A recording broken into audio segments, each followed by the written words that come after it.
Always is a power star అనమాట. ఎందుకంటే ముందు మనకు ఒక ఇమేజ్ ఉంటుంది ఎప్పుడైనా, సో ఇలా టఫ్గా ఉంటారు. ఎందుకంటే I worked with Ajith 2 films, Aarambam and బిల్లా.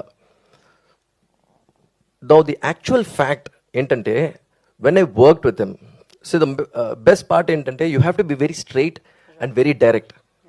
అలాంటి వాళ్ళు చాలా ఇష్టం తనకి, ఎందుకంటే తను కూడా అలాగే మాట్లాడతారు అనమాట. That is the truth. So అప్పుడే నాకు అర్థమైంది, he's big, he's power, but he's like a child. నేను క్లోజ్ క్వార్టర్లో ఎక్స్పీరియన్స్ చేసింది, ఒక ఎక్సైట్మెంట్ అయినా, ఒకటి కావాల్సిన ఒక విషయం అయినా, ఒక బిలీఫ్ ఏదైనా అంత స్ట్రాంగ్గా, అంత అడమెంట్గా ఉంటారు. And he's very correct. So he's like a child అనమాట. ఆ విషయం నాకు చాలా నచ్చింది తన దగ్గర. So I don't where it's been very long. Punjab తర్వాత మేము టచ్లో ఉన్నాము. It's been very long. It's become a deputy CM now. And I'm so happy actually. Thank you so much. మాకు కూడా చాలా హ్యాపీగా అనిపించింది.